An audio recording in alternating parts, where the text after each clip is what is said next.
قرآنی صورتوں کی مختصر اردو تفسیر شہناز کیسر کے ساتھ اس رمضان صرف باب الایمان پر۔ السلام علیکم رحمۃ اللہ وبرکاتہ۔ چلیے آج ہم اپنی سورہ مجادلہ سے اپنے تفسیر کا آغاز کرتے ہیں۔ نحمدہ و نصلی علی رسولہ الکریم، اما بعد، فاعوذ باللہ من الشیطان الرجیم، بسم اللہ الرحمن الرحیم۔ رب اشرح لی صدری ویسر لی امری واحلل عقدۃ من لسانی یفقہوا قولی، رب زدنی علما، اللہم فقہنا فی الدین، اللہم فقہنا فی الدین، اللہم فقہنا فی الدین۔ سورہ مجادلہ مدنی صورت ہے۔ اللہ نے سن لی اس عورت کی بات جو اپنے شوہر کے معاملے میں تم سے تکرار کر رہی ہے اور اللہ سے فریاد کیے جاتی ہے۔ دراصل یہ اس واقعے کی بنیاد پر یہ سورہ مجادلہ نازل ہوئی تھی کہ ایک خاتون جن کا نام خولہ بنت ثعلبہ تھا، جن سے ان کے شوہر نے زہار کر لیا تھا، وہ حضور سے پوچھنے آئی تھی کہ اسلام میں اس کا کیا حکم ہے۔ اس وقت چونکہ اللہ تعالیٰ کی طرف سے اس معاملے میں کوئی حکم نہیں تھا، لہٰذا آپ صلی اللہ علیہ وسلم نے فرمایا، میرا خیال ہے کہ تم اپنے شوہر پر حرام ہو گئی ہو۔ اس پر وہ فریاد کرنے لگی کہ میرے اور بچوں کی زندگی تو برباد ہو جائے گی۔ اس وقت جبکہ وہ آپ صلی اللہ علیہ وسلم سے رو رو کر اپنی پریشانی بیان کر رہی تھی کہ کوئی صورت ایسی بتائیے جس سے میرا گھر نہ خراب ہو، تو اللہ کی طرف سے یہ وحی نازل ہوئی اور اس مسئلے کا حکم بیان کیا گیا۔ اللہ نے سن لی اس عورت کی بات جو اپنے شوہر کے معاملے میں تم سے تکرار کر رہی ہے اور اللہ سے فریاد کی جاتی ہے۔ اللہ تم دونوں کی گفتگو سن رہا ہے، وہ سب کچھ سننے والا اور دیکھنے والا ہے۔ تم میں سے جو کوئی اپنی بیوی سے زہار کرے تو ان کی بیویاں ان کی مائیں نہیں ہیں، ان کی مائیں تو وہی ہیں جنہوں نے ان کو جنا ہے۔ یہ لوگ ایک سخت ناپسندیدہ اور جھوٹی بات کہتے ہیں۔ دراصل وہ غصے میں آ کے اپنی بیوی کو یہ کہہ دیا کر دیتے کہ آج سے تم میرے لیے میری ماں کی طرح ہو گئی، یعنی اب میرا تم سے کوئی بیوی کی طرح زن و شوہر کا تعلق نہیں ہے۔ در حقیقت یہ ہے کہ اللہ بڑا معاف کرنے والا ہے، اور جو لوگ اپنی بیویوں سے زہار کریں وہ اپنی اس بات سے رجوع کریں جو انہوں نے کہی تھی، تو قبل اس کے کہ وہ دونوں ایک دوسرے کو ہاتھ لگائیں ان کو ایک غلام آزاد کرنا ہوگا۔ اس سے تم کو نصیحت کی جاتی ہے، اور جو کچھ بھی تم کرتے ہو اللہ اس سے باخبر ہے۔ یعنی اس کے لیے بھی اللہ تعالیٰ نے شرط رکھی ہے کہ اگر تم زہار کر کے واپس اپنی جب تمہارا غصہ اتر جائے، تمہیں یاد آئے اور تم بیوی سے رجوع کرنا چاہو، تو تمہیں ایک غلام کو آزاد کرنا ہوگا، اور اگر غلام نہ مل سکے تو 2 مہینے کے روزے، یعنی پے در پے روزے رکھنے ہوں گے۔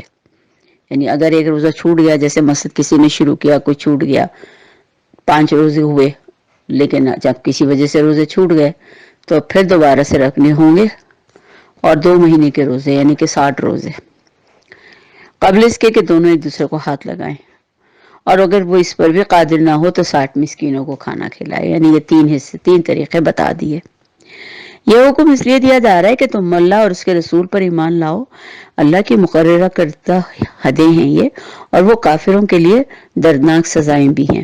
جو لوگ اللہ اور اس کے رسول کی مخالفت کرتے ہیں وہ اسی طرح ذلیل و خوار کر دیے جائیں گے جس طرح کے پہلے لوگ ذلیل کر دیے گئے۔ ہم نے صاف صاف آیات نازل کر دی ہیں۔ کافروں کے لیے ذلت کا عذاب ہے، اس دن یہ عذاب ذلت ان کو سہنا ہی ہوگا جب اللہ ان سب کو پھر سے زندہ کر کے اٹھائے گا، انہیں بتا دے گا کہ وہ کیا کچھ کر کے آئے ہیں۔ وہ بھول گئے ہیں، مگر اللہ ان کا سب کیا دھرا گن گن کر محفوظ رکھ رہا ہے، اور اللہ ایک ایک چیز پر شاہد ہے۔ کیا تم کو خبر نہیں کہ زمین اور آسمانوں کی ہر چیز کا علم اللہ کو ہے؟ کبھی ایسا نہیں ہوتا کہ 3 آدمیوں میں کوئی سرگوشی ہو اور ان کے درمیان چوتھا اللہ نہ ہو، یا 5 کے درمیان سرگوشی ہو اور ان کے اندر چھٹا اللہ نہ ہو۔ خفیہ بات کرنے والے خواہ اس سے کم ہو یا زیادہ، جہاں کہیں بھی ہوں اللہ ان کے ساتھ ہوتا ہے۔ پھر قیامت کے روز وہ ان کو بتا دے گا کہ انہوں نے کیا کچھ کیا ہے۔ اللہ ہر چیز کا علم رکھتا ہے۔ کیا تم نے دیکھا نہیں ان لوگوں کو جنہیں سرگوشیاں کرنے سے منع کیا گیا تھا، پھر بھی وہ حرکت کیے جاتے ہیں جس سے انہیں منع کیا گیا تھا۔ ایک تو ویسے محفل میں بیٹھ کے بھی ایک دوسرے کے ساتھ کانا پھوسی کرنا اور آہستہ آہستہ سرگوشی میں بات کرنا منع ہے۔ اس کے علاوہ بھی جب دین کے خلاف سب سر جوڑ کر بیٹھیں اور سرگوشیاں کریں اور پلانس کریں تو یہ اللہ کو سخت ناپسند ہے، اور اللہ نے اسے منع بھی کیا ہے۔ کیا تم نے دیکھا نہیں ان لوگوں کو جنہوں نے سرگوشیاں کیے، باوجود اس کے کہ ان کو منع کر دیا گیا تھا پھر بھی وہ یہی حرکت کیے جاتے ہیں جس سے انہیں منع کیا گیا۔ یہ لوگ چھپ کر آپس میں گناہ اور زیادتی اور رسول کی نافرمانی کی باتیں کرتے ہیں، جب تمہارے پاس آتے ہیں تو تمہیں اس طریقے سے سلام کرتے ہیں کہ جس طرح اللہ نے تم پر سلام نہیں کیا. یعنی سلام کا بھی ایک طریقہ ہے نا پورا، السلام علیکم، کیونکہ یہ ایک دعا ہے تو پوری دعا دینے کا حکم ہے. ان کا رویہ یہ تھا کہ کچھ یہودی نبی صلی اللہ علیہ وسلم کی خدمت میں حاضر ہوئے، انہوں نے السلام علیکہ یا ابا القاسم کہا، یعنی السلام علیکہ کا کچھ اس طرح سے تلفظ کیا کہ سننے والا سمجھے سلام ہے، مگر دراصل انہوں نے کہا سام کا مطلب ہے موت. یعنی اگر ہم لوگ بھی خاص اس بات کا خیال رکھیں، اکثر ہمارے یہاں دیکھنے میں آتا ہے ہم السلام علیکم کرتے ہیں، یہ غلط ہے بالکل. السلام علیکم کا مطلب یہ ہے کہ آپ دوسرے کو موت کی دعا دے رہے ہیں، اس لیے آپ پورا سلام کرنے کا حکم ہے السلام علیکم. اور اگر اور بہتر دینا چاہتے ہیں تو رحمت اللہ و برکاتہ، ورنہ خالی سلام السلام علیکم بھی کافی ہے. لہذا اس بات کے لیے خاص طور پہ آپ صلی اللہ علیہ وسلم کو اطلاع دی جا رہی ہے کہ یہ راتوں کو بیٹھ کے آپ کے خلاف باتیں کرتے ہیں اور دن میں آپ کے پاس ایسے بن کے آ جاتے ہیں جیسے یہ آپ کے بہت زیادہ ہمدرد ہیں، اور اپنے دلوں میں کہتے ہیں کہ اللہ ہماری ان باتوں پر ہمیں عذاب کیوں نہیں دیتا، جانتے ہیں کہ خود کر رہے ہیں، غلط کر رہے ہیں. لیکن آپ ڈٹائی دیکھیے کہ انسان، یہ بھی ایک طریقہ ہے انسان کی مطلب ایک سوچ کا کہ ہم غلط کام کرتے ہیں اور ہمیں پتہ بھی ہوتا ہے یہ غلط کام ہو رہا ہے، لیکن ہم سوچتے ہیں کہ اچھا اگر ہم غلط کر رہے ہیں تو پھر اللہ ہماری پکڑ کیوں نہیں کرتا. تو ان کے لیے تو جہنم کافی ہے، وہ اسی کا ایندھن بنیں گے، بڑا ہی برا انجام ہے ان کا. اے لوگوں جو ایمان لائے ہو، جب آپس میں پوشیدہ بات کرو تو گناہ اور زیادتی اور رسول کی نافرمانی کی باتیں نہیں بلکہ نیکی اور تقویٰ کی باتیں کرو، اور اس خدا سے ڈرتے رہو جس کے حضور میں تمہیں پیش ہونا ہے. کانا پوسی تو ایک شیطانی کام ہے، وہ اس لیے بھی کی جاتی ہے کہ ایمان لانے والے لوگ اس سے رنجیدہ ہو. ذرا سوچیے، ایک 4 بندوں کی محفل ہے اور آپ 2 آدمی اگر ایک دوسرے کے ساتھ خاموشی سے بڑے آہستہ آہستہ خسر پسر کر رہے ہیں تو دوسرے سننے والے کیا سوچتے ہیں کہ ہمارے متعلق بات ہو رہی، کیونکہ آپ جب علل اعلان کوئی بات نہیں کر سکتے تو اس کا مطلب یہی ہے کہ آپ کسی کے خلاف کچھ بات کر رہے ہیں. اور ہو سکتا ہے آپ کچھ بھی نہ کر رہے ہوں، آپس کی ہی بات کر رہے ہوں جس کو آپ اعلان نہیں کرنا چاہتے، لیکن یہ محفل کے آداب کے خلاف ہے. اور ایمان لانے والے لوگ اس سے رنجیدہ نہ ہوں، حالانکہ وہ ساری باتیں نہ ان کو نہ اللہ کو کسی کو کوئی نقصان نہیں پہنچا سکتی. مومنوں کو اللہ پر بھروسہ رکھنا چاہیے. اے لوگوں جو ایمان لائے ہو، جب تم سے کہا جائے کہ اپنی مجلسوں میں کشادگی پیدا کرو تو جگہ کشادہ کر دیا کرو، اللہ تمہیں کشادگی بخشے گا. اور جب تم سے کہا جائے کہ اٹھ جاؤ تو اٹھ جایا کرو. تم میں سے جو لوگ ایمان رکھنے والے ہیں جن کو علم بخشا گیا، اللہ ان کو بلند درجے عطا فرمائے گا، اور جو کچھ تم کرتے ہو اللہ اس سے باخبر ہے. اے لوگوں جو ایمان لائے ہو، جب تم رسول سے اکیلے میں بات کرو تو بات کرنے میں پہلے کچھ صدقہ دو. اس زمانے میں ایسا ہوتا تھا کہ جب جیسے جیسے دین بڑھ رہا تھا، دین کی ترقی ہو رہی تھی، تو لوگ یعنی قطار در قطار آپ صلی اللہ علیہ وسلم کے قریب آ جایا کرتے تھے اور بہت ایک مجمع ہو جایا کرتا تھا. تو اللہ تعالیٰ نے کہا کہ ٹھیک ہے، لائن بناؤ، کچھ پیسے تھوڑا سا صدقہ کے ڈبے صدقہ دے دو، پھر آگے آپ سے بات کرو. تو اس کے بعد دیکھا گیا کہ آہستہ آہستہ لوگ چھٹتے چلے گئے. یہ تمہارے لیے تم صدقہ دو اور تمہارے لیے بہتر ہے پاکیزہ ہے. البتہ اگر تم صدقہ دینے کے لیے کچھ نہ پاؤ تو کوئی بات نہیں، اللہ بڑا غفور و رحیم ہے. تو اگلے اس میں دیکھیے کتنی خوبصورت بات ہے کہ کیا تم ڈر گئے اس بات سے کہ تخلیے میں گفتگو کرنے سے پہلے تمہیں صدقات دینے ہوں گے؟ اچھا اگر تم ایسا نہ کرو اور اللہ نے تم کو اسے معاف کر دیا تو تم نماز قائم کرتے رہو، زکوٰۃ دیتے رہو، اللہ کے اور اس کے رسول کی اطاعت کرتے رہو، جو کچھ کرتے ہو اللہ اس سے باخبر ہے. یعنی آہستہ آہستہ اللہ تعالیٰ نے ان کو اس چیز سے مطلب جب دیکھا کہ لوگ اب ذرا سنبھل گئے ہیں تو اللہ نے یعنی گویا ان کو بریء کر دیا. کیا تم نے دیکھا ان لوگوں کو جنہوں نے دوست بنایا ایک ایسے گروہ کو جو اللہ کا مغضوب ہے، یعنی جن پر اللہ کا غضب نازل ہوا؟ وہ نہ تو تمہارے ہیں نہ ان کے، اور وہ جان بوجھ کر جھوٹی باتوں پر قسمیں کھاتے ہیں. اللہ نے ان کے لیے سخت عذاب مہیا کر رکھا ہے. بڑے ہی برے کرتوت ہے جو وہ کر رہے ہیں. انہوں نے اپنی قسموں کو ڈھال بنا رکھا ہے جس کی آڑ میں وہ اللہ کی راہ سے لوگوں کو روکتے ہیں. اس پر ان کے لیے ذلت کا عذاب ہے. اللہ سے بچانے کے لیے نہ ان کے کچھ مال کام آئیں گے نہ ان کی اولاد، وہ دوزخ کے یار ہیں، اسی میں ہمیشہ رہیں گے. جس روز اللہ ان سب کو اٹھائے گا ان سب کے سامنے بھی اسی طرح قسمیں کھائیں گے. اور ظاہر عادت پڑی ہوئی ہے دنیا میں، تو وہ اللہ کے سامنے بھی قسمیں کھائیں گے کہ جس طرح تمہارے سامنے کھاتے ہیں، اور اپنے نزدیک یہ سمجھیں گے کہ اس سے ان کا کچھ کام بن جائے گا. تو خوب جان لو پرلے درجے کے جھوٹے ہیں. شیطان ان پر مسلط ہو چکا ہے، اس نے خدا کی یاد ان کے دلوں سے بھلا دی ہے. وہ شیطان کے لوگ ہیں، خبردار رہو، شیطان والے ہمیشہ خسارے میں ہی رہنے والے ہیں۔ یقیناً ذلیل ترین مخلوقات میں سے ہیں وہ لوگ جو اللہ اور اس کے رسول کا مقابلہ کرتے ہیں۔ اللہ نے لکھ دیا ہے کہ میرے رسول ہی غالب ہو کر رہیں گے۔ فی الواقع اللہ زبردست اور زور آور ہے، اللہ سے بڑھ کر کوئی طاقت دنیا میں نہیں ہے، لہذا انسان کو یہ سوچ لینا چاہیے کہ اللہ سے ٹکرانا اس کے لیے کیا برائیاں لا سکتا ہے۔ تم کبھی یہ نہ پاؤ گے کہ جو لوگ اللہ اور آخرت پر ایمان رکھنے والے ہیں وہ ان لوگوں سے محبت کرتے ہوں جنہوں نے اللہ اور اس کے رسول کی مخالفت کی ہے، خواہ وہ ان کے باپ ہوں، ان کے بیٹے ہوں، ان کے بھائی ہوں یا ان کے اہل خاندان۔ یہ وہ لوگ ہیں جن کے دلوں میں اللہ نے اپنی ایمان کی محبت ڈال دی ہے اس طرح، اور اپنی طرف سے ایک روح عطا کر کے ان کو قوت بخشی ہے۔ وہ ان کو ایسی جنتوں میں داخل کرے گا جن کے نیچے نہریں بہتی ہوں گی، ان میں وہ ہمیشہ رہیں گے۔ اللہ ان سے راضی ہوا، وہ اللہ سے راضی ہوئے، وہ اللہ والے لوگ ہیں۔ خبردار رہو کہ اللہ والے ہی فلاح پانے والے ہیں۔ الحمدللہ مجادلہ پوری ہوئی، سورہ حشر شروع کرتے ہیں۔ اللہ ہی کی تسبیح کی ہے، ہر اس چیز جو زمین اور آسمانوں میں ہے، اور وہی غالب اور حکیم ہے۔ وہی ہے جس نے اہل کتاب کافروں کو پہلے ہی حلے میں ان کے گھروں میں سے نکال باہر کیا۔ تمہیں ہرگز یہ گمان نہ تھا کہ وہ نکل جائیں گے، اور وہ بھی یہ سمجھے بیٹھے تھے کہ ان کی یعنی ان کے رہنے کی جگہ اور ان کے قلعوں کو اللہ تعالیٰ عذاب سے بچا لے گا، یا وہ خود اپنی حفاظتی تدابیر ایسی کریں گے کہ اللہ ان سے اپنے گھروں کو اللہ سے بچا لیں گے، یعنی اللہ کے عذاب سے بچ جائیں گے وہ۔ مگر اللہ ایسے رخ سے ان پر آیا کہ جدھر ان کا خیال بھی نہ گیا تھا، اس نے ان کے دلوں میں رعب ڈال دیا۔ نتیجہ یہ ہوا کہ وہ خود اپنے ہی ہاتھوں سے اپنے گھر برباد کر رہے تھے۔ یہاں پہ بنو نذیر کا معاملہ بتایا جا رہا ہے، جو یہ ایک یہودی قبیلہ تھا جو مدینے کے ایک حصے میں رہتا تھا، اور اس قبیلے سے آپ صلی اللہ علیہ وسلم کا معاہدہ امن تھا، لیکن ہر دفعہ ان لوگوں نے حد شکنی کی۔ آخر کار ربیع الاول اور سن 4 ہجری میں آپ صلی اللہ علیہ وسلم نے ان لوگوں کو نوٹس دیا کہ یا تو مدینے سے نکل جاؤ ورنہ جنگ کے لیے تیار ہو جاؤ۔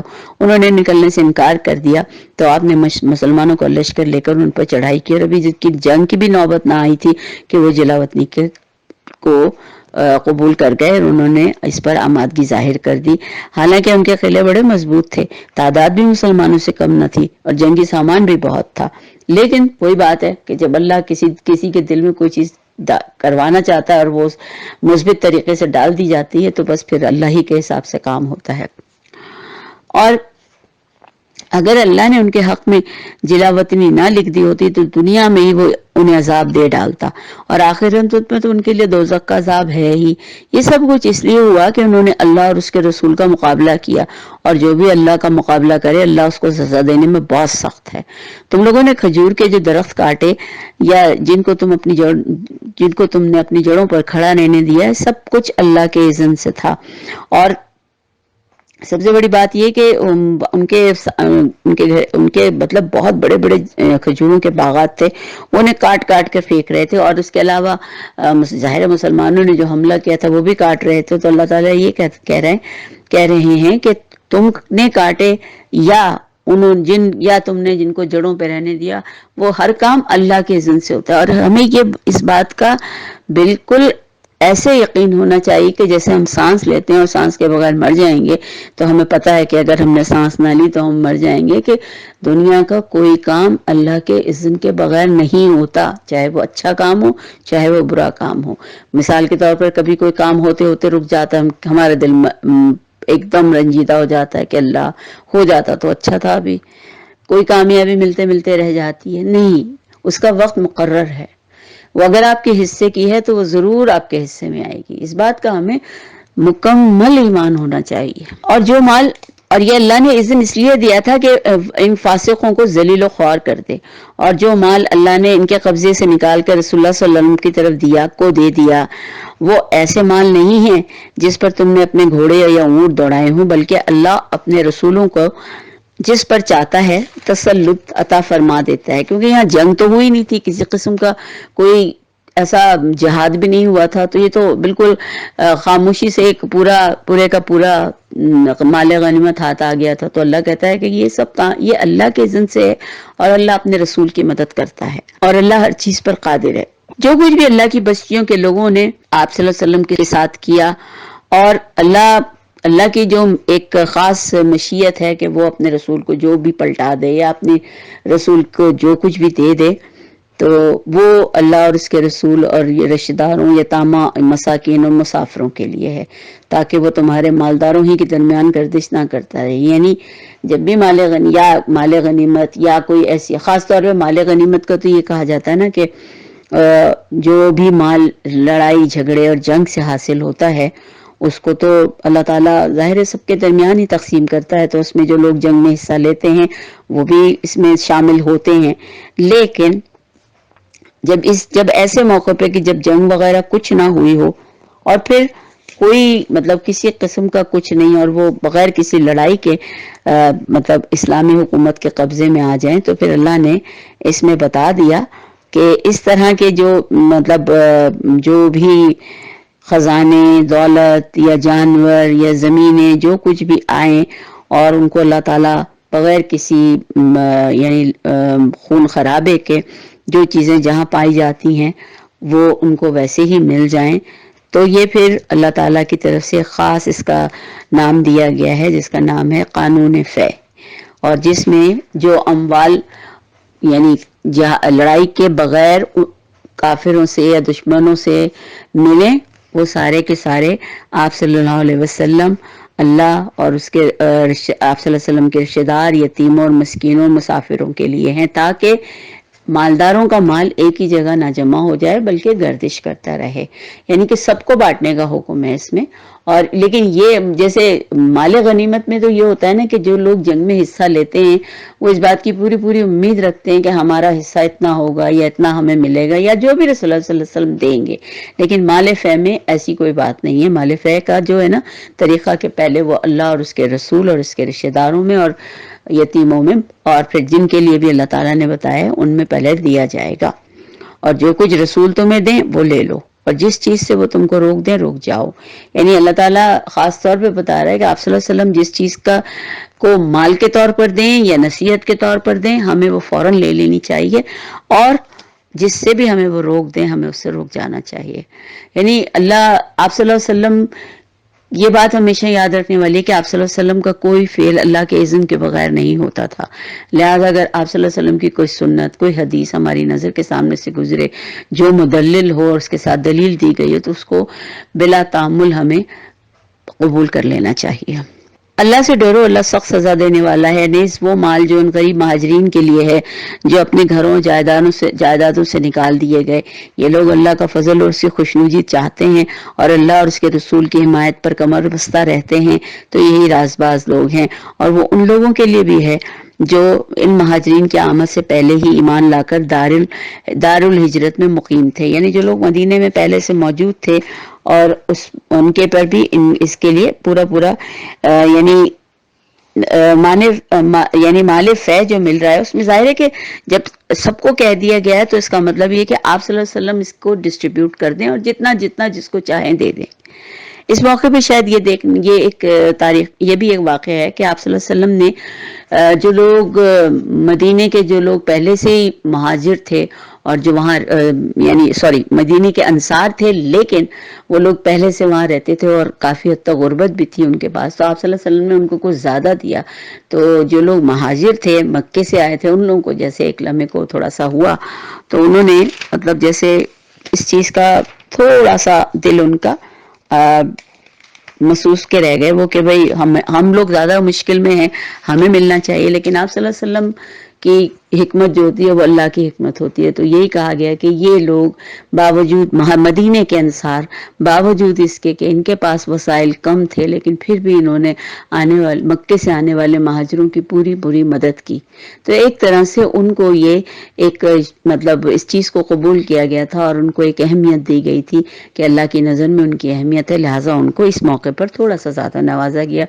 لیکن بعد میں تمام مہاجرین بھی اس بات پہ بہت شرمندہ ہوئے اور انہوں نے مطلب جیسے ایک طرح سے معافی بھی مانگی اور طے بھی کر لیا کہ آئندہ آپ صلی اللہ علیہ وسلم جس طرح چاہیں وہ کریں اور جیسی تقسیم کریں گے ہمیں اس پہ کوئی اعتراض نہیں ہوگا۔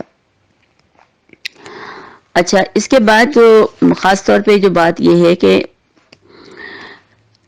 یہ وجہ بتا دی گئی ہے کہ یہ ان لوگوں سے محبت کرتے ہیں جو ہجرت کر کے ان کے پاس آئے، اور جو کچھ بھی ان کو دے دیا جائے اس کی کوئی حاجت تک اپنے دلوں میں محسوس نہیں کرتے، اور اپنی ذات پر دوسروں کو ترجیح دیتے ہیں، حالانکہ خود وہ محتاج ہیں۔ ظاہر ہے ضرورت مند تھے، لیکن اپنی ضرورتوں کو پیچھے ڈال کر اگر ہمیں ہجرت کا واقعات یاد ہوں کہ کس طرح مکے سے آنے والے مسلمانوں کی مدینے والوں نے مدد کی، آج تک دنیا میں اس کی کوئی مثال نہیں ملتی کہ جو ان کے پاس تھا اس کو برابر کا تقسیم کر کے انہوں نے آدھا ان آنے والے مہاجرین کو دے دیا۔ یہ بہت بڑی بات ہوتی ہے کہ انسان اپنے بالکل محدود وسائل میں سے بھی دوسروں کا شیئر رکھے۔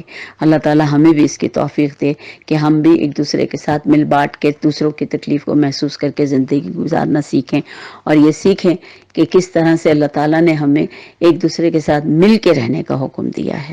حقیقت یہ ہے کہ جو لوگ اپنے دل کی تنگی سے بچا لیے گئے وہی فلاح پانے والے ہیں۔ وہ ان لوگوں کے لیے بھی ہے جو ان اگلوں کے بعد آئے، یعنی ہر نسل کے مسلمان لوگوں کے لیے یہ بات کہی گئی ہے، یہ کوئی خاص اس وقت کے لیے نہیں، ہر ایک کے لیے یہ بات ہے۔ اور جو کہتے ہیں کہ اے ہمارے رب ہمیں اور ہمارے ان بھائیوں کو بخش دے جو ہم سے پہلے ایمان لائے، اور ہمارے دلوں میں اہل ایمان کے لیے کوئی بغض نہ رکھ، اور اے ہمارے رب تو بڑا مہربان اور رحیم ہے۔ تم نے دیکھا نہیں ان لوگوں کو جنہوں نے منافقت کی روش اختیار کی؟ یہ اپنے کافر اہل کتاب بھائیوں سے کہتے ہیں کہ اگر تمہیں نکالا گیا تو ہم تمہارے ساتھ نکلیں گے، اور تمہارے معاملے میں ہم کسی کی بات نہ مانیں گے۔ اگر تم سے جنگ کی گئی تو ہم تمہاری مدد کریں گے، مگر اللہ گواہ ہے یہ لوگ قطعی جھوٹے ہیں۔ اگر وہ نکالے گئے تو یہ ہرگز ان کے ساتھ نہ نکلیں گے، اور جنگ کی گئی تو یہ ہرگز ان کی مدد نہ کریں گے، اور اگر یہ ان کی مدد کریں گے بھی تو پیٹ پھیر جائیں گے، اور پھر کہیں گے کہیں اسے بھی کوئی مدد نہ پائیں گے۔ ان کے دلوں میں اللہ سے بڑھ کر تمہارا کوئی خوف ہے، اس لیے کہ یہ ایسے لوگ ہیں جو سمجھ بوجھ نہیں رکھتے۔ ظاہر ہے یہ ایسا کہاں کریں گے؟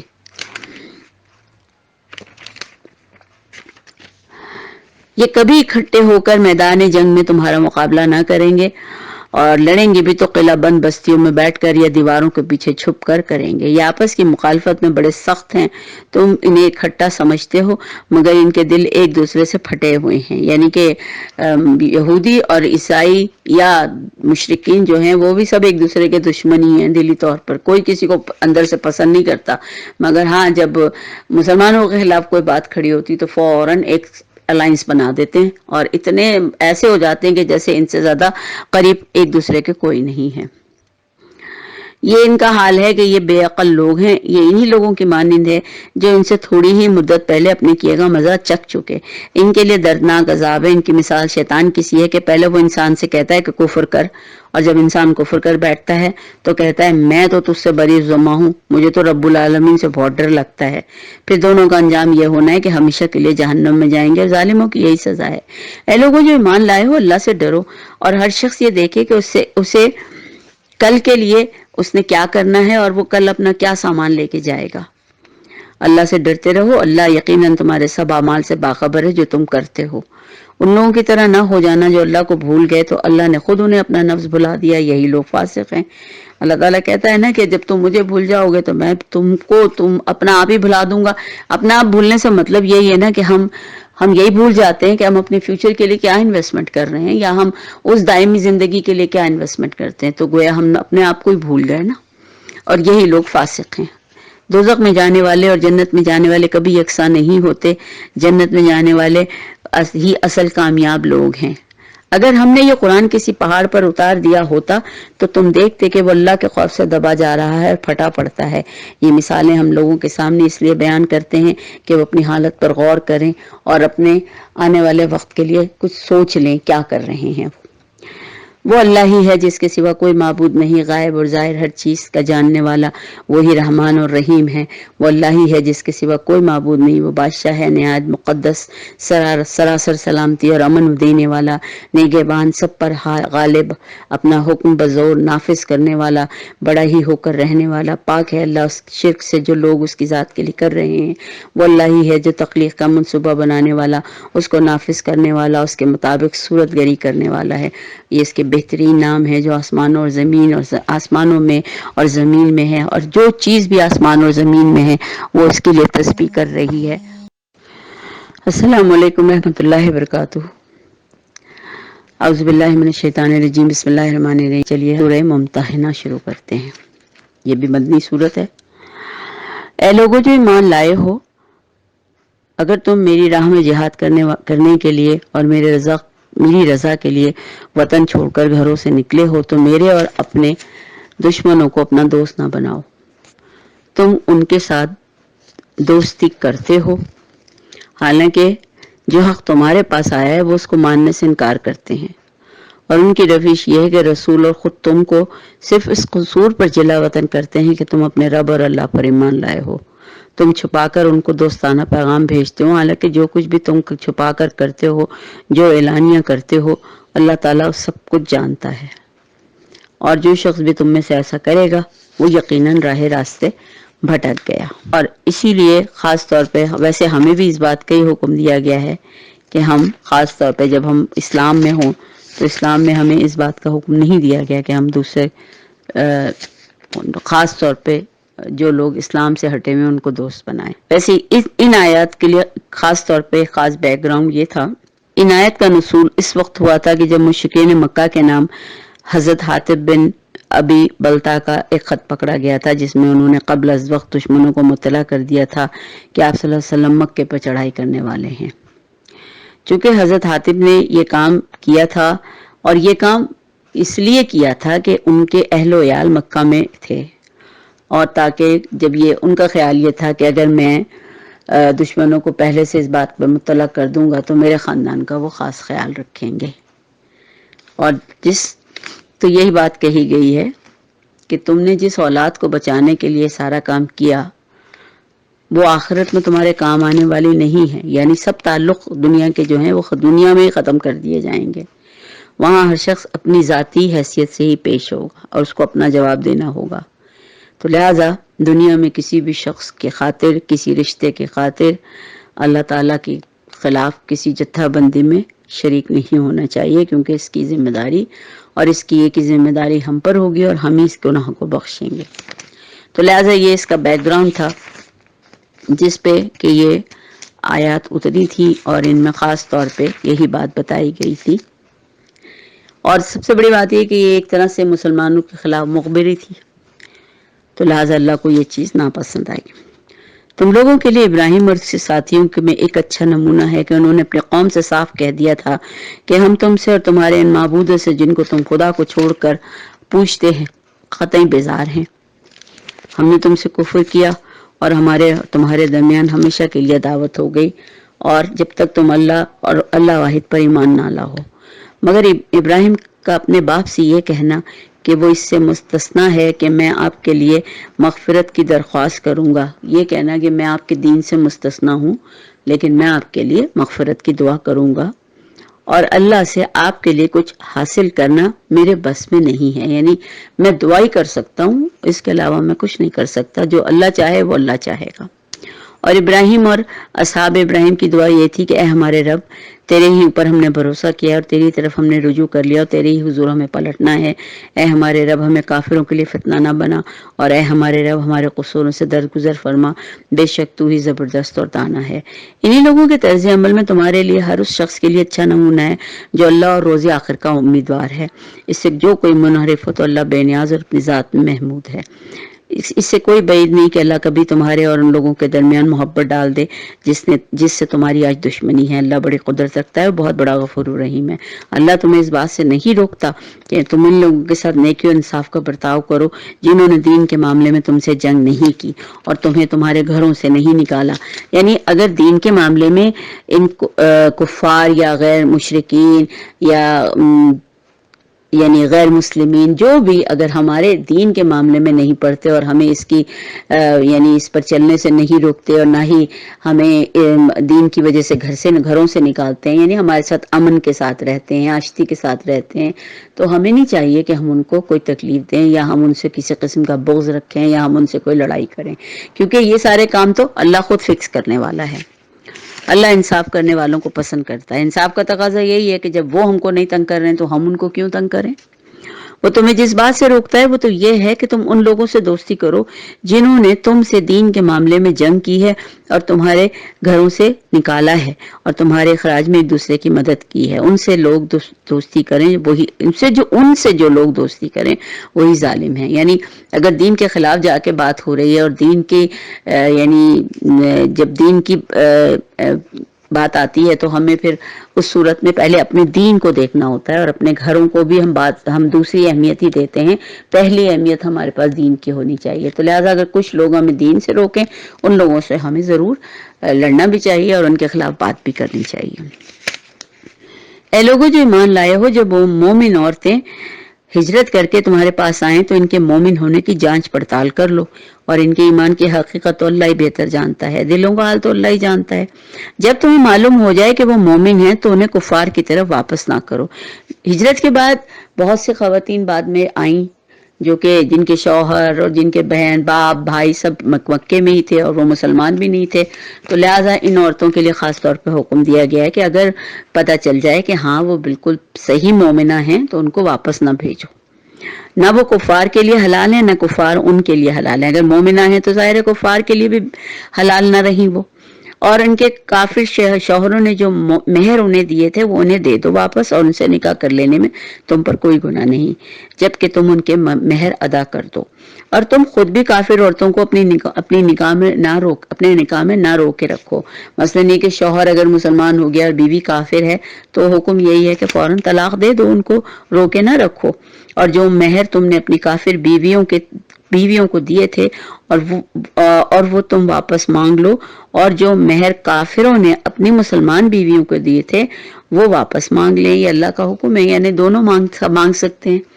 یہ اللہ کا حکم ہے، وہ تمہارے درمیان فیصلہ کرتا ہے، وہ علیم اور حکیم ہے. اگر تمہاری کافر بیویوں کے مہروں میں سے کچھ تمہیں کفار سے واپس نہ ملے اور تمہاری نوبت آئے تو جن لوگوں کی بیویاں ادھر رہ گئی ہیں ان کو اتنی رقم دے دو کہ جو ان کے دیے ہوئے مہروں کے برابر ہوں. یعنی اگر تمہاری بیوی کافر ہے، تم نے طلاق دے دی، وہ واپس چلی گئی اور تمہیں اس کا مہر واپس نہیں ملا تو اس صورت میں وہ رقم ان کو دے دو جو ان کے مہر کے برابر ہے اور اس خدا سے ڈرتے رہو جس پر تم ایمان لائے ہو. اے نبی جب تمہارے پاس مومن عورتیں بیعت کرنے کو آئیں تو اس بات کا عہد کریں کہ وہ اللہ کے ساتھ کسی چیز کو شریک نہ کریں گی، چوری نہ کریں گی، زنا نہ کریں گی، اپنی اولاد کو قتل نہ کریں گی اپنے ہاتھ پاؤں کے آگے، یعنی کسی طرح بھی کسی پہ کوئی بہتان یا الزام نہیں لگائیں گی اور کسی امر معروف میں تمہاری نافرمانی نہیں کریں گی. یہ وہ باتیں تھیں جن کا حکم آپ صلی اللہ علیہ وسلم کو دیا گیا کہ وہ جو عورتیں آپ کے پاس بیعت کے لیے آئیں ان سے یہ شرائط تسلیم کروائیں. اے لوگوں جو ایمان لائے ہو، ان لوگوں کو دوست نہ بناؤ جن پر اللہ نے غضب فرمایا ہے. وہ آخرت سے اسی طرح مایوس ہیں جس طرح قبروں میں پڑے ہوئے لوگ مایوس ہیں. اے لوگوں جو ایمان لائے ہو، اللہ سے ڈرو اور اللہ کے راستے پر چلتے ہوئے اس بات کا خیال رکھو کہ آخرت بہرحال قائم ہونی ہے اور ہمیں اللہ کے حضور میں پیش ہونا ہے. وہاں سے بھی ہمیں پوری امید ہونی چاہیے. مومن وہی ہوتا ہے جو گناہ کرتا ہے تو بھی معافی مانگ کے فوراً اللہ سے توبہ کر لیتا ہے، لیکن پھر بھی ایک امید اور خوف کے بیچ میں ہی رہتا ہے کیونکہ اسے امید ہوتی ہے کہ اللہ معاف کر دے گا اور خوف یہ ہوتا ہے کہ اگر نہ معاف کیا تو کیا ہوگا. تو ان دونوں کے بیچ میں رہتے ہوئے انسان جب کبھی زندگی گزارتا ہے تو ہم خود محسوس کر سکتے ہیں کہ ہم اللہ کے بہت قریب ہو جاتے ہیں کیونکہ ہمیں ہر لمحے اپنی آخرت کا خوف مارے دیتا ہے. اللہ تعالی ہمیں اس خوف سے اور اس امید سے جو بھی ہم قدم اٹھائیں اس سے مغلوب ہو کر ہی اٹھائیں تاکہ ہمارے آنے والے وقت میں یہ نیک اعمال ہمارے لیے ایک اچھا پیغام لائیں اور ہم جنت کے حقدار ٹھہریں. آمین. چلیے سورہ صف شروع کرتے ہیں. شروع اللہ کے نام سے جو بے انتہا مہربان اور رحم فرمانے والا ہے. اللہ کی تسبیح کی ہے ہر اس چیز نے جو آسمانوں اور زمین میں ہے اور وہ غالب اور حکیم ہے. اے لوگوں جو ایمان لائے ہو، تم وہ بات کیوں نہیں کرتے ہو، تم وہ کیوں کہتے ہو جو نہیں کرتے. یعنی کہ سیدھی سی بات ہے کہ اگر آپ کوئی بات کہتے ہیں منہ سے تو اس پر عمل بھی کیجئے نا. مثلا اگر اب کسی کو یہ کہا جائے 5 وقت کی نماز پڑھو، قرآن پڑھو، تو پہلے ہم اپنے آپ کو چیک کر لیں کہ ہم بھی یہ کام کر رہے ہیں یا نہیں کر رہے ہیں. اسی لیے اللہ کہتا ہے کہ تم صرف وہ بات کہو جو تم کرتے ہو، جو نہیں کرتے وہ بات نہ کہو، اس لیے کہ یہ ایک سخت ناپسندیدہ بات ہے. اللہ کو وہ لوگ پسند ہیں جو اس کی راہ میں سب بستہ ہو کر لڑتے ہیں، گویا کہ وہ ایک سیسا پلائی ہوئی دیوار ہیں۔ یاد کرو موسیٰ کی وہ بات جو اس نے اپنی قوم سے کہی تھی کہ اے میری قوم کے لوگوں، تم مجھے کیوں اذیت دیتے ہو، حالانکہ تم خوب جانتے ہو کہ میں تمہاری طرف اللہ کا بھیجا ہوا رسول ہوں۔ پھر جب انہوں نے ٹیڑھ اختیار کی تو اللہ نے بھی ان کے دل ٹیڑھے کر دیے۔ اللہ فاسقوں کو ہدایت نہیں دیا کرتا۔ اور یاد کرو عیسیٰ ابن مریم کی وہ بات جو اس نے کہی تھی کہ اے بنی اسرائیل، میں تمہاری طرف اللہ کا بھیجا ہوا رسول ہوں، تصدیق کرنے والا ہوں، اور اس تورات کی جو مجھ سے پہلے آئی ہوئی ہے اور موجود ہے بشارت دینے والا ہوں، اور ایک رسول کی جو میرے بعد آئے گا تو جس کا نام احمد ہوگا۔ یعنی آپ صلی اللہ علیہ وسلم کی آمد اور کتاب کے لیے پہلے سے ہی حضرت عیسیٰ علیہ السلام اس بات کی اطلاع دے چکے تھے، کیونکہ یہ اللہ کا دستور رہا ہے۔ اللہ نے ہر کتاب میں آخری کتاب اور آخری نبی کا ذکر پوری طرح کیا ہے، مگر جب وہ ان کے پاس کھلی کھلی نشانیاں لے کر آیا تو انہوں نے کہا یہ تو بالکل دھوکہ ہے۔ اب دھوکہ، اچانک ان کو خیال آیا کہ یہ بالکل دھوکہ ہے۔ اب بھلا اس شخص سے بڑا ظالم اور کون ہوگا جو اللہ پر جھوٹے بہتان بانے، حالانکہ اس سے اسلام اور کے آگے سر تاج جھکانے کی دعوت دی جا رہی ہے، اس کو اسلام کی طرف بلایا جا رہا ہے۔ اب اگر وہ اس پر بجائے اس کے کہ اس پر توجہ دے اور اس سے ہٹ جائے تو ظاہر ہے کہ اللہ پھر ظالموں کو ہدایت نہیں دیتا۔ یہ لوگ اپنے منہ کی پھونکوں سے اللہ کے نور کو بجھانا چاہتے ہیں، اور اللہ کا فیصلہ یہ ہے کہ وہ اپنے نور کو پورے کا پورا پھیلا کر رہے گا، خواہ کافروں کو کتنا ہی ناگوار ہو۔ وہی تو ہے جس نے اپنے رسول کو ہدایت اور دین حق کے ساتھ بھیجا ہے تاکہ اسے پورے کے پورے دین پر غالب کر دے، خواہ مشرکین کو کتنا ہی ناگوار ہو۔ اے لوگوں جو ایمان لائے ہو، میں بتاؤں تم کو وہ تجارت جو تمہیں دردناک عذاب سے بچا دے۔ ایمان لاؤ اللہ اور اس کے رسول پر، جہاد کرو اللہ کی راہ میں اپنے مالوں سے اپنی جانوں سے، تمہارے لیے یہی بہتر ہے اگر تم جانو۔ اللہ تمہارے گناہ معاف کر دے گا اور تم کو ایسے باغوں میں داخل کر دے گا جن کے نیچے نہریں بہتی ہوں گی، اور ابدی قیام گاہوں میں یعنی جنتوں میں بہترین گھر عطا فرمائے گا۔ یہی ہے وہ بڑی کامیابی، اور وہ دوسری چیز جو تم چاہتے ہو وہ بھی تمہیں دے گا۔ وہ اللہ کی طرف سے نصرت اور قریب ہی حاصل ہو جانے والی فتح ہے۔ یعنی انسان کی اصل میں ایک خاص فطرت ہے، ہر انسان کی ایک نفسیات ہے، یہی نفسیات ہے کہ ہم اس چیز کو دیکھ کے خوش ہوتے ہیں جو ہمارے سامنے موجود ہوتی ہے۔ جنت کے وعدے، جنت کی خوبصورتیاں، جنت کی اعلیٰ ترین چیزیں، اللہ کے وعدے، یہ سب چیزیں ہم مانتے ہیں کہ یہ ہمیں انشاءاللہ تعالی ہمیں ضرور ملے گا اگر اللہ نے چاہا تو، لیکن پھر بھی جو چیز سامنے آتی ہے نا اس کو دیکھ کے بہت جلدی سے خوش ہو جاتے ہیں، کیونکہ اسی لیے یہ جو جنت کی یعنی پانے کی جو خواہش یا اس کے لیے جو کام کیے جانے کی بات ہے وہ ذرا ہم تھوڑی سی اس پہ توجہ ہماری کم ہی جاتی ہے، کیونکہ وہ بعد میں ملے گی نا، وہ نظر بھی نہیں آ رہی ہے ابھی کچھ۔ تو اللہ تعالیٰ نے یہاں پہ کہہ دیا کہ جو تم چاہتے ہو وہ تمہیں دے گا، یعنی فتح اور نصرت، اور جو کہ آ رہی ہے اب آگے کے صورتوں میں آپ دیکھیں گے کہ کس طرح اللہ تعالیٰ نے اس کو بیان کیا ہے۔ اے لوگوں جو ایمان لائے ہو اللہ کے مددگار بنو، اور آپ صلی اللہ علیہ وسلم کو بھی یہ بات کہہ دی گئی کہ اے نبی اہل ایمان کو ان قریب آنے والی فتح کی بھی نصرت سنا دو، اللہ کے مددگار بنو، جس طرح عیسیٰ ابن مریم نے اپنے حواریوں کو خطاب کر کے کہا تھا کہ کون ہے جو اللہ کی طرف بلانے میں میرا مددگار ہو، اور حواریوں نے جواب دیا تھا، حواری حضرت عیسیٰ کے ماننے والوں کو کہا جاتا ہے، نے جواب دیا تھا کہ ہم ہیں اللہ کے مددگار یعنی انصار اللہ۔ اس وقت بنی اسرائیل کا ایک گروہ ایمان لایا، دوسرے گروہ نے انکار کر دیا، پھر ہم نے ایمان لانے والوں کو ان کے دشمنوں کے مقابلے میں تائید کی اور وہی غالب ہو کر رہے۔ چلیے الحمدللہ سورہ جمعہ شروع کرتے ہیں۔ بسم اللہ الرحمن الرحیم۔ یہ بھی مدنی صورت ہے، اللہ کی تسبیح کر رہی ہے، ہر وہ چیز جو آسمانوں میں ہے اور ہر وہ چیز جو زمین میں ہے، بادشاہ ہے، نہایت مقدس ہے، زبردست اور حکمت والا ہے۔ وہی ہے جس نے امیوں کے اندر ایک رسول خود انہی میں سے اٹھایا۔ اچھا، اس کے لیے جو خاص بات ہے وہ یہ کہ امیوں کا مطلب تو ہم سمجھ گئے کہ وہ لوگ جو پڑھنا لکھنا نہیں جانتے، لہٰذا آپ صلی اللہ علیہ وسلم کو اللہ تعالیٰ نے انہی کے درمیان اٹھایا، اور جو شخص انہیں اس کی آیات سناتا ہے، زندگی سنوارتا ہے ان کی، اور ان کو کتاب اور حکمت کی تعلیم دیتا ہے۔ اگر دیکھا جائے تو یہ یعنی آیات سنانا، زندگی سنوارنا، کتاب اور حکمت کی تعلیم دینا، یہی ایک دائی کے سب سے بنیادی مقاصد ہوتے ہیں کہ وہ لوگوں کو یہ بتائے اور یہ سمجھائے کہ اس کتاب کا مقصد کیا ہے، اس کے پیغامات کیا ہیں، اور ان کو اپنانے سے ہمیں کیا فائدہ ہونے والا ہے، اور ہمارے نفس کا تزکیہ کیسے ممکن ہے، ہم اپنے نفس کو کیسے صاف کریں، پاک کریں۔ یہی ایک دائی کا بھی کام ہے، اور ایک سننے والے کا بھی، ایک سامع کا بھی کام یہی ہے کہ وہ اس پر توجہ دے۔ حالانکہ اس سے پہلے وہ کھلی گمراہی میں پڑے ہوئے تھے، اور اس رسول کی باسط دوسرے لوگوں کے لیے بھی ہے جو ابھی ان سے نہیں ملے، یعنی یہ دیکھا جائے تو ہماری طرف اشارہ ہے کہ جو آپ صلی اللہ علیہ وسلم کے زمانے میں تو ہم نہیں تھے، نہ ہم نے آپ صلی اللہ علیہ وسلم کو دیکھا، لیکن یہ ہمارے لیے بھی پیغام ہے، قیامت تک تمام دنیا کے تمام انسانوں کے لیے آپ رحمت للعالمین تھے، اور آپ کی یہ کتاب ان سب کے لیے ایک سیدھا راستہ دکھانے والی اور ہدایت پہنچانے والی کتاب ہے، جو سب کے لیے بھیجی گئی ہے، صرف مسلمانوں کا اس پہ کوئی اجارہ نہیں ہے۔ اللہ زبردست اور حکیم ہے، اس کا فضل ہے، جسے چاہتا ہے دیتا ہے، بڑا فضل فرمانے والا ہے۔ جن لوگوں کو تورات کا حامل بنایا گیا تھا مگر انہوں نے اس کا بار نہ اٹھایا، ان کی مثال ایک گدھے کی سی ہے جس پر کتابیں لدی ہوئی ہیں۔ اس سے بھی زیادہ بری مثال ہے ان لوگوں کی جنہوں نے اللہ کی ہدایت کو اور آیات کو جھٹلا دیا، ایسے ظالموں کو اللہ ہدایت نہیں دیتا۔ ان سے کہو اے لوگوں جو یہودی بن گئے ہو، اور اگر تمہیں یہ گھمنڈ ہے کہ باقی سب لوگوں کو چھوڑ کر بس تم ہی اللہ کے چہیتے ہو، تو پھر موت کی تمنا کرو اگر تم اپنے اس وعدے میں سچے ہو۔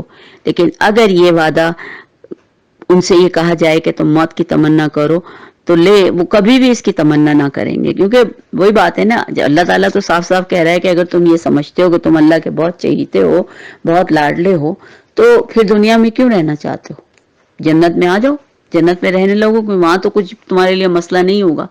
موت کی تمنا کرو، لیکن وہ ہرگز موت کی تمنا نہیں کریں گے، اور اپنے کرتوتوں کی وجہ سے وہ جانتے ہیں کہ وہ جو کچھ بھی کر چکے ہیں ایسا ممکن نہیں ہے، ان کو پتا ہے دل میں، لیکن اپنا گھمنڈ، ایک اپنی سوچ، ایک اپنی آرزو۔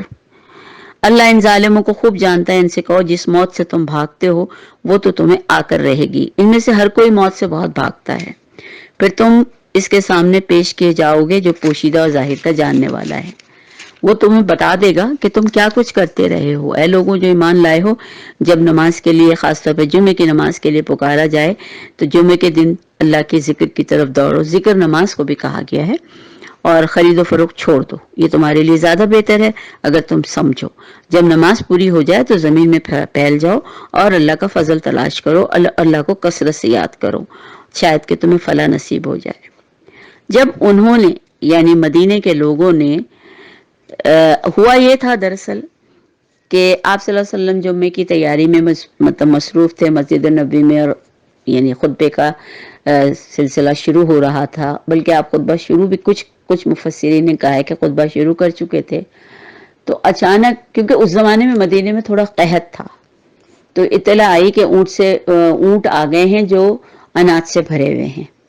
اب جو لوگ نماز پڑھ رہے تھے ان کے دل میں یہ خیال آئے کہ اگر وہ نماز پڑھتے رہے تو ہو سکتا ہے وہ اناج ختم ہو جائے اور ہمیں کچھ نہ ملے، تو لوگ آپ صلی اللہ علیہ وسلم کو چھوڑ کے مسجد سے بھاگ گئے، بہت کم لوگ مسجد میں ٹھہرے، باقی سب لوگ وہاں سے چلے گئے۔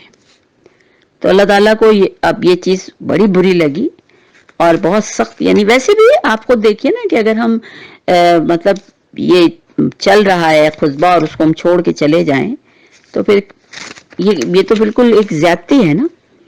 تو لہٰذا اللہ تعالیٰ نے اس بات پہ خاص طور پہ کہا ہے کہ جب یہ کھیل تماشے کو انہوں نے دیکھا تو اس کی طرف دوڑ پڑے اور تمہیں کھڑا چھوڑ دیا، یعنی محمد صلی اللہ علیہ وسلم کو ایسے ہی کھڑا چھوڑ دیا۔ ان سے کہو جو کچھ اللہ کے پاس ہے وہ اس کھیل تماشے اور تجارت سے کہیں بہتر ہے، اور اللہ سب سے بڑھ کر رزق دینے والا ہے۔ یعنی اللہ تعالیٰ نے خاص طور پہ ان کو وہی فکس کر دیا کہ تم جو یہ بات کہہ رہے ہو کہ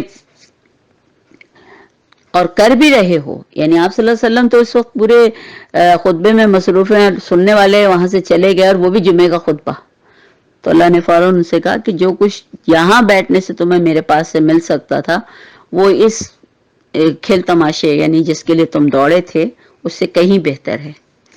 تو اللہ سب کو بہتر رزق دینے والا ہے۔ سورہ منافقون مدنی سورت ہے۔ بسم اللہ الرحمن الرحیم۔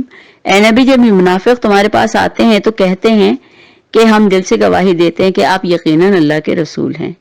ہاں اللہ جانتا ہے کہ تم ضرور اس کے رسول ہو، اللہ تو خود اس کی گواہی دے رہا ہے، مگر اللہ گواہی دیتا ہے کہ یہ منافق قطعی جھوٹے ہیں۔ انہوں نے اپنی قسموں کو ڈھال بنا لیا ہے، اور اس طرح یہ لوگ اللہ کے راستے سے خود بھی رکتے ہیں اور دنیا کے لوگوں کو بھی روکتے ہیں. کیسی بری حرکتیں کر رہے ہیں، اور آخر میں ان کو جو انجام ملنے والا ہے یہ شاید اس سے بالکل ہی بے خبر ہیں. لہٰذا ان کے دلوں پر مہر لگا دی گئی، اب یہ کچھ نہیں سمجھتے.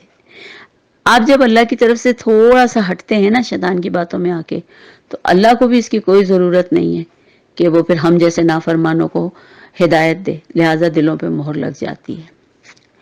انہیں دیکھو تو ان کے جسے بڑے شاندار نظر آئیں گے، یعنی منافقین اور مشرکین کے.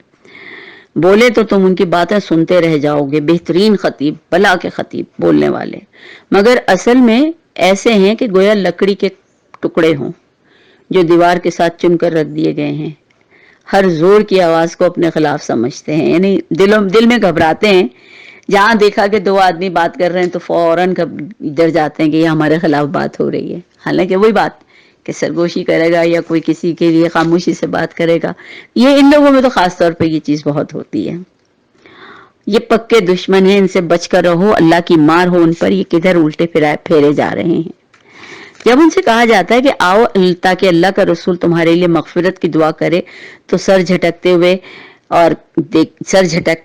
اور کہتے ہیں اور تم کو دیکھتے ہیں، اور جیسے کہتے بس یہ کہ کوئی مطلب اس کی کوئی خاص ضرورت نہیں ہے. دل میں ان کا انداز کچھ اس طرح کا ہوتا ہے. اور پھر وہ بڑے گھمنڈ کے ساتھ آنے سے رکتے ہیں.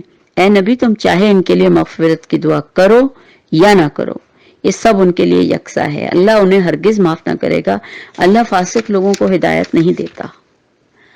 یہ وہی لوگ ہیں جو کہتے ہیں کہ رسول اور اس کے ساتھیوں پر خرچ کرنا بند کر دو تاکہ یہ منتشر ہو جائیں. اس آیت کے پس منظر میں یہ ایک چھوٹا سا واقعہ ہے کہ جب لوگ مکے سے ہجرت کر کے مدینے پہنچے تو بہت سے تو بالکل ہی بے سر و سامانی کی کیفیت میں آئے تھے. خاص طور پہ ان کے بچے، بیویاں، خاندان پورے کے پورے مکے میں ہی رہ گئے تھے، اور ان لوگوں کا حال یہ تھا کہ کھانے پینے کو بھی ان کے پاس کچھ نہیں تھا. تو ان کے لیے آپ صلی اللہ علیہ وسلم نے مدینے کی مطلب جب مسجد کی تعمیر آپ نے کی تھی تو ایک چبوترا سا بنا دیا تھا سامنے. اس کو اصحاب الصفا کا چبوترا کہتے ہیں. وہاں بیٹھ کر آپ ان کو تعلیم دیا کرتے تھے، اور تمام مسلمانوں سے یہ کہہ دیا گیا تھا کہ جو بھی صدقات ہوں یا جو بھی کھانے پینے کا سامان ہو وہ ان لوگوں کو دے دیا جائے. تو اس وقت یہ یہودی اور یہ منافق جو ہیں، جو وہاں خاص طور پہ مدینے کے جو تھے، وہ یہ کہتے تھے کہ رسول اور اس کے ساتھیوں پہ خرچ مت کرو. یعنی ان کو کیا ضرورت ہے دینے کی؟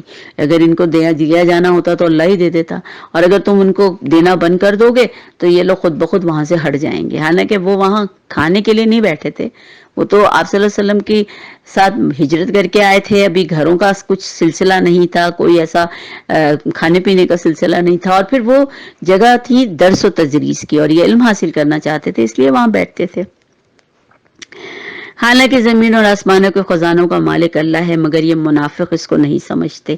یہ کہتے ہیں کہ ہم مدینے واپس جائیں تو جو عزت والا ہے وہ ان کو ذلیل کر کے وہاں سے نکال دے گا.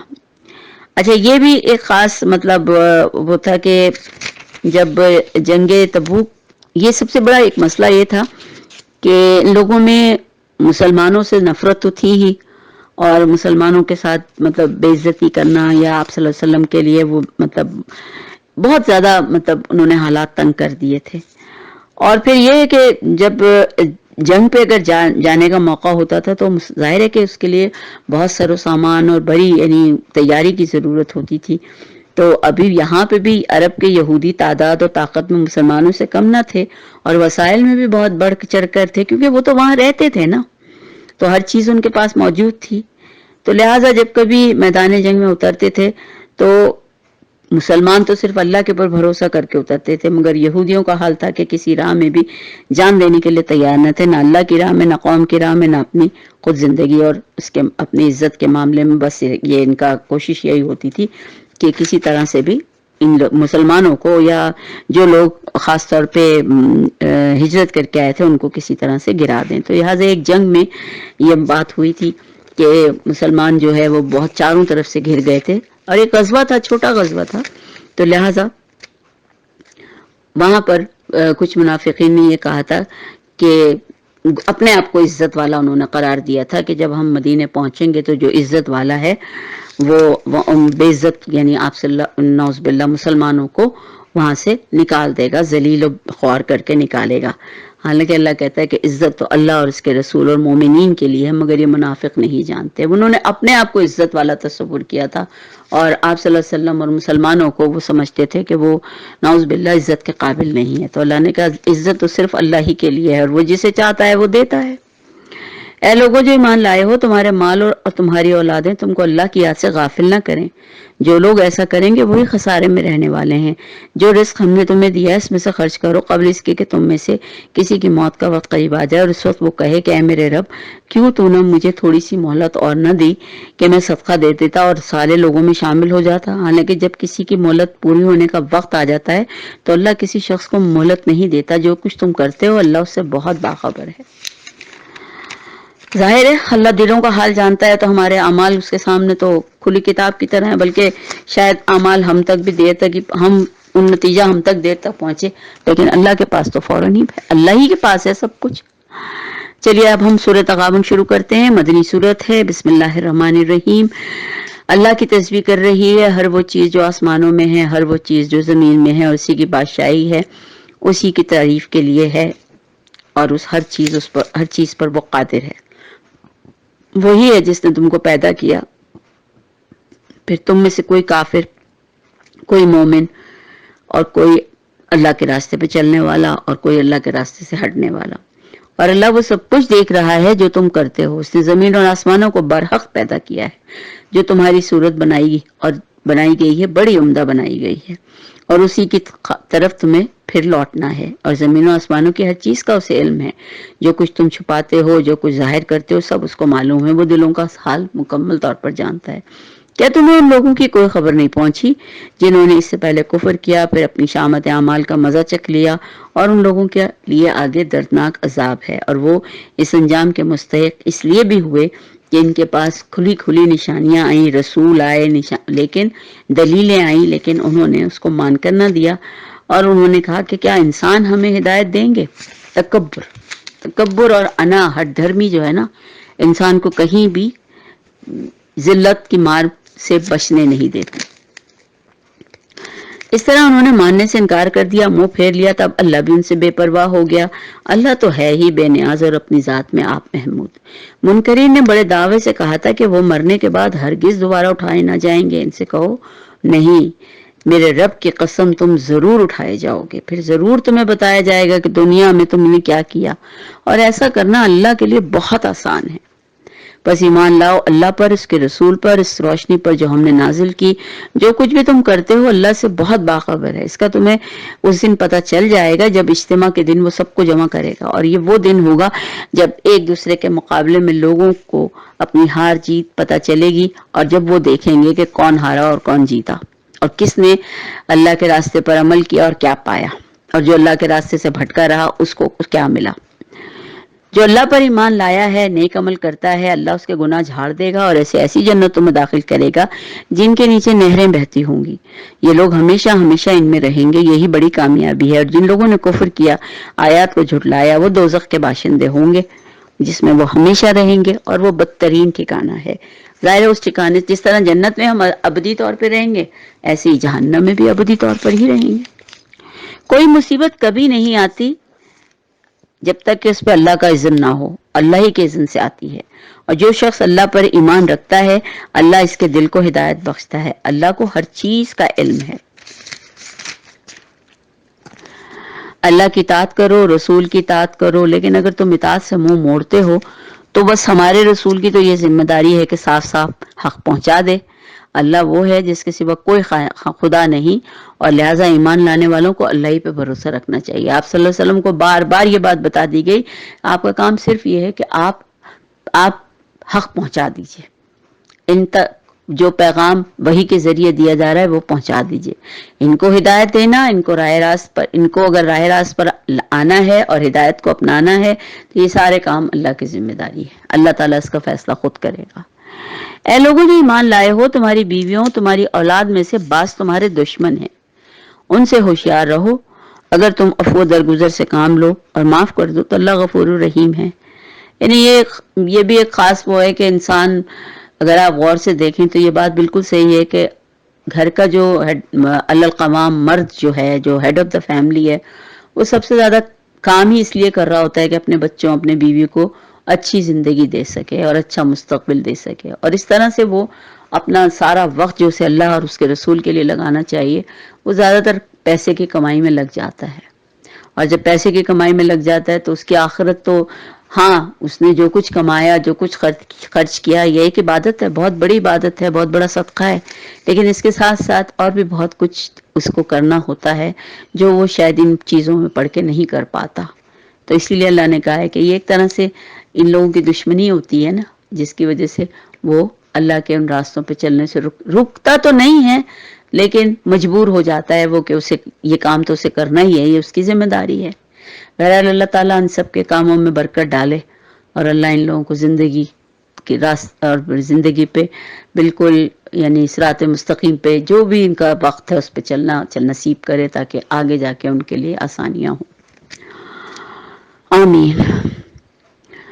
تمہارے مال اور تمہاری اولاد تو ایک بہت بڑی آزمائش ہے، اور اللہ ہی ہے جس کے پاس اس کا بڑا اجر ہے، لہذا جہاں تک تمہارے بس میں ہو اللہ سے ڈرتے رہو۔ دیکھیے اللہ نے خود بھی کہہ دیا کہ جہاں تک ہو سکے اللہ سے ڈرتے رہو، اور سنو اور اس کی اطاعت کرو اور اپنا مال خرچ کرو، یہ تمہارے لیے بہتر ہے۔ جو اپنے دل کی تنگی سے محفوظ رہ گئے بس وہی فلاح پانے والے ہیں۔ اگر تم اللہ کو قرض حسنہ دو تو وہ تمہیں کئی گنا بڑھا کر دے گا، تمہارے قصوروں سے درگزر کرے گا، اور اللہ بڑا قدردان اور بردبار ہے، حاضر غائب ہر چیز کو جانتا ہے، زبردست دانا ہے۔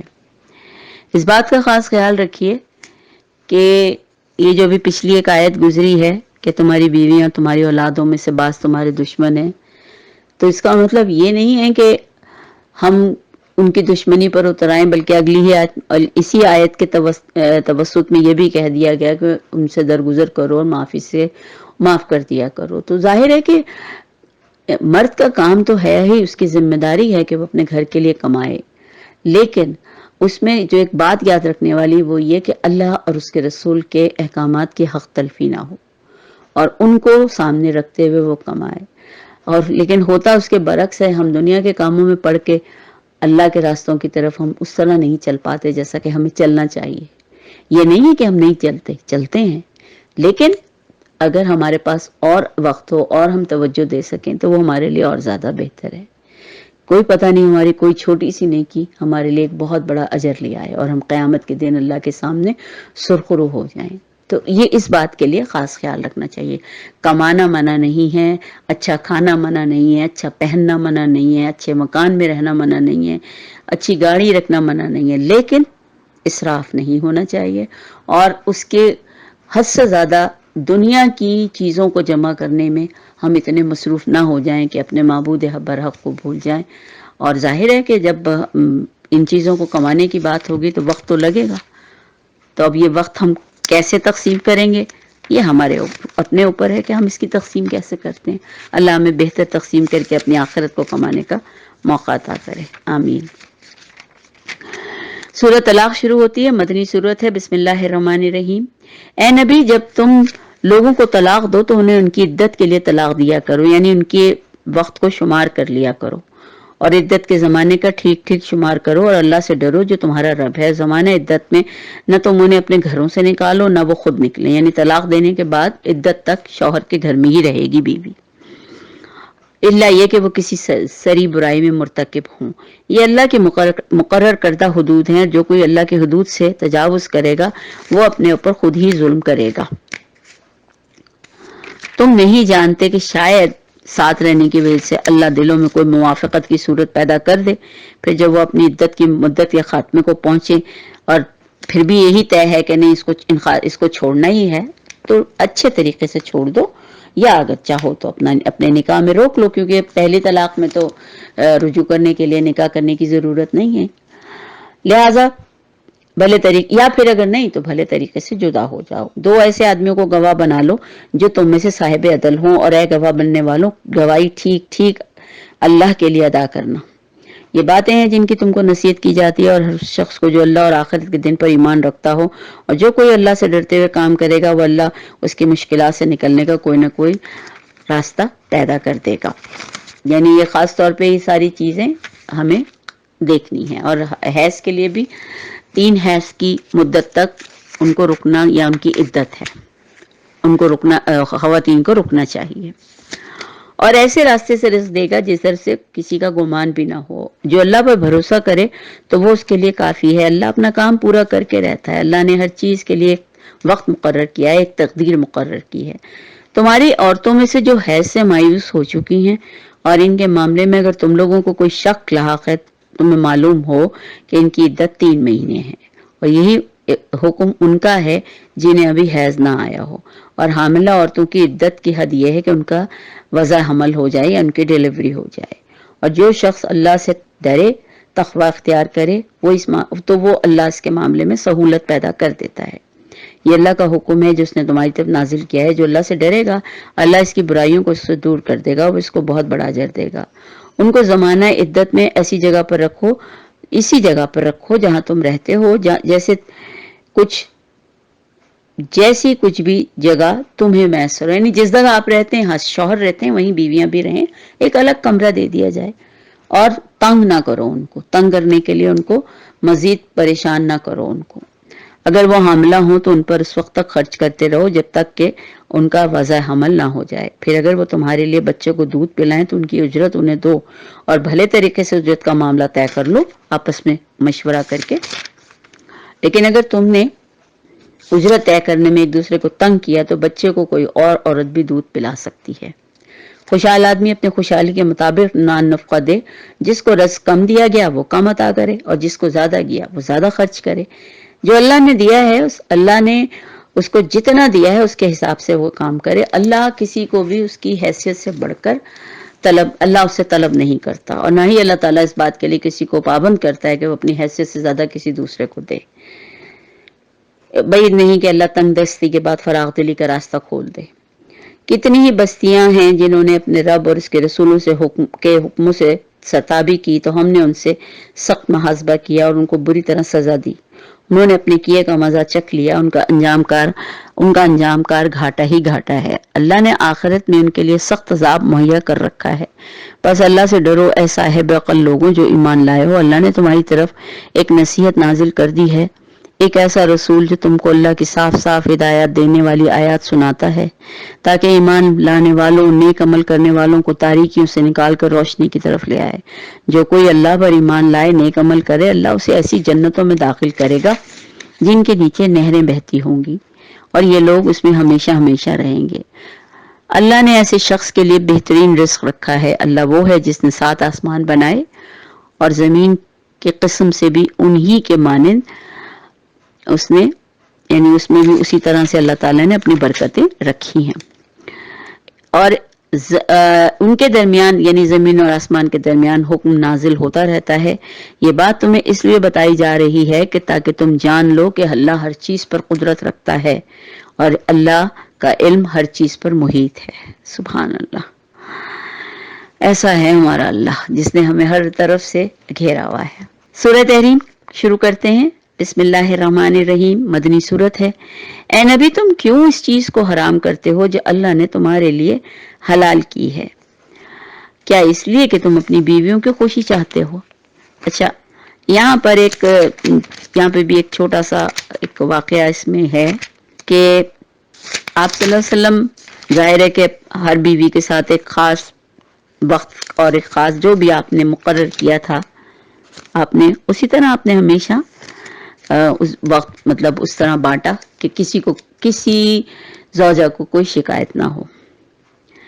ہوا یہ تھا کہ آپ صلی اللہ علیہ وسلم کا مطلب ایک دفعہ جب آپ صلی اللہ علیہ وسلم زینب بنت وحش کے پاس جب آپ کی مطلب رکنے کی باری تھی، اور یا پھر کچھ مفسرین یہ بھی بتاتے ہیں کہ آپ چونکہ شہد کی بیوپار کرتی تھی، شہد کا کام تھا آپ کا، تو ان کے پاس کہیں سے شہد آیا ہوا تھا اور انہوں نے آپ صلی اللہ علیہ وسلم کو کھانے کے لیے پیش کیا، اور آپ کو بہت پسند تھا شہد، اس لیے آپ نے ذرا کھاتے ہوئے تھوڑی سی دیر ہو گئی، اور پھر آپ زیادہ دیر، اب ہوتا یہ تھا کہ روزانہ ہی ان کے لیے شہد وہ مطلب پیش کرتی تھی، اور اس طرح آپ کچھ زیادہ وقت وہاں گزار دیا کرتے تھے۔ تو دوسری بیویوں کو ان پہ رشک بھی آیا اور انہوں نے ایکا کر کے آپ صلی اللہ علیہ وسلم کو شہد سے ایسی نفرت دلائی کہ آپ صلی اللہ علیہ وسلم نے اس کو استعمال نہ کرنے کا عہد کر لیا۔ تو یہ اسی بات کا یہاں پر حوالہ دیا جا رہا ہے کہ شہد تو اللہ تعالیٰ یہی کہہ رہا ہے کہ اے نبی تم اس چیز کو کیوں حرام کرتے ہو جو اللہ نے تمہارے لیے حلال کی ہے؟ شہد تو حلال ہے، تو کیا اس لیے کہ تم اپنی بیویوں کی خوشی چاہتے ہو؟ کیونکہ بیویوں نے یہ ایکا کر کے آپ کو اس سے نفرت دلانے کی کوشش کی تھی۔ تو یہ جو تحریم کا معاملہ تھا یہ کوئی ایسا نہیں تھا کہ آپ صلی اللہ علیہ وسلم نے کوئی کسی مطلب چیز کو حرام خود قرار دے دیا تھا، بلکہ کچھ ایک قدرتی طور پر آپ نے بس اس چیز کا وہ کر لیا تھا، تو اس لیے اللہ تعالیٰ نے آپ سے اس کی ناپسندیدگی کا اظہار کیا ہے۔ اور یہ بات خاص طور پہ کہی کہ اللہ کے حلال کی ہوئی چیز کو اپنے اوپر حرام کرنے کا جو فعل آپ سے سرزد ہوا ہے وہ اللہ کو ناپسند ہے، کیونکہ آپ کی حیثیت ایک عام آدمی کی نہیں ہے بلکہ اللہ کے رسول کی ہے، اور آپ کے کسی چیز کو اپنے اوپر حرام کر لینے سے یہ خطرہ ہو سکتا ہے کہ امت بھی اس چیز کو حرام سمجھنے لگے یا کم از کم مکروہ سمجھنے لگے۔ اس لیے اللہ تعالیٰ نے آپ کے اس فعل پر گرفت فرمائی اور آپ کو اس تحریم سے باز رہنے کا حکم دیا۔ اس سے یہ بات واضح ہوتی ہے کہ آپ صلی اللہ علیہ وسلم کو بھی بطور خود کسی چیز کو حلال یا حرام کرنے کا اختیار نہیں تھا۔ سبحان اللہ، یعنی آپ دیکھیے جب آپ صلی اللہ علیہ وسلم کو اس بات کا کوئی اختیار نہیں دیا گیا تھا تو عام آدمی کی تو کیا ہی بات ہے۔ اللہ نے اب تم لوگوں کے لیے اپنی قسموں کی پابندی سے نکلنے کا طریقہ مقرر فرما دیا تھا، یعنی آپ اس کے بعد پھر یہ کہ جب آپ نے یہ حرام کہہ کے قسم جیسے ایک طرح سے کھا لی تو اللہ نے کہا اب اس کی نظر پوری کرو اور اس سے نکلو۔ اللہ تمہارا مولا ہے، وہی علیم اور حکیم ہے۔ اور یہ معاملہ بھی قابل توجہ ہے کہ نبی نے یہ بات اپنی ایک بیوی سے راز میں کہی تھی، یعنی ایک بیوی کو خاص طور پہ کہی تھی، لیکن وہی ہوتا ہے نا کہ عورتوں کا معاملہ ایسا ہے کہ خاص طور پہ دوسروں کو جب نیچا دکھانے کا موقع ہو تو ہم لوگوں کے دماغ میں بات ٹھہرتی نہیں اور ہم اس کو فوراً آگے بڑھا دیتے ہیں۔ جب اس بیوی نے کسی دوسری بیوی سے اس کا وہ راز جو کہ آپ صلی اللہ علیہ وسلم نے خاص طور پہ کہا تھا کہ میں اس کو مطلب یہ کہ اب نہیں کھاؤں گا، یہ بات انہوں نے آگے بڑھا دی، تو اللہ نے نبی کو اس افشائے راز کی اطلاع دے دی۔ تو آپ یعنی آپ اللہ کے رسول تھے، تو آپ کے کسی بھی فعل یا آپ کے پاس ہونے والی ہر بات کا علم، جیسے ہماری ہر بات کا علم اللہ کو ہے، تو کیا آپ صلی اللہ علیہ وسلم کی باتوں کا علم نہیں ہوگا؟ تو لہٰذا آپ صلی اللہ علیہ وسلم کو اطلاع دے دی گئی کہ آپ نے جس بیوی پر اعتماد کیا تھا اس نے وہ بات آگے بڑھا دی ہے۔ اور تو نبی نے اس پر کسی حد تک اس بیوی کو خبردار کیا اور کسی حد تک اس سے گریز کیا، یعنی آپ صلی اللہ علیہ وسلم نے تھوڑی سی تنبیہ بھی کی اور گریز بھی کیا، یعنی تھوڑا سا آپ ناراض بھی ہوئے۔ اور جب نبی نے اسے افشائے راز کی یہ بات بتائی تو اس نے پوچھا آپ کو کس نے خبر دی؟ یعنی جب آپ نے پوچھا کہ تم نے یہ بات کیوں جا کے بتائی ان کو، دوسری خاتون کو، تو وہ بڑی حیران ہوئی، کہنے لگی آپ کو کس نے کہا کہ میں نے اسے بتائی ہے؟ تو آپ نے جواب دیا مجھے اس نے خبر دی جو سب کچھ جانتا ہے اور خوب باخبر ہے۔ اگر تم دونوں اللہ سے توبہ کرتی ہو تو تمہارے لیے بہتر ہے، کیونکہ تمہارے دل اصل میں سیدھی راہ سے ہٹ گئے ہیں۔ اور نبی کے معاملے میں تم نے اگر جتھا بندی کی تو یہ دھیان رکھو کہ اللہ اس کا مولا ہے، اور اس کے بعد جبریل اور تمام صالح اہل ایمان سب ملائکہ اس کے ساتھی اور مددگار ہیں۔ اور کوئی بعید نہیں کہ اگر نبی تم سب بیویوں کو طلاق دے دیں تو اللہ ایسی بیویاں تمہارے بدلے میں عطا فرما دے جو تم سے بہت بہتر ہوں، سچی مسلمان، با ایمان، اطاعت گزار، توبہ گزار، عبادت گزار، روزہ دار اور شوہر کی بہت دلدادہ اور یہ کنواری لڑکیاں۔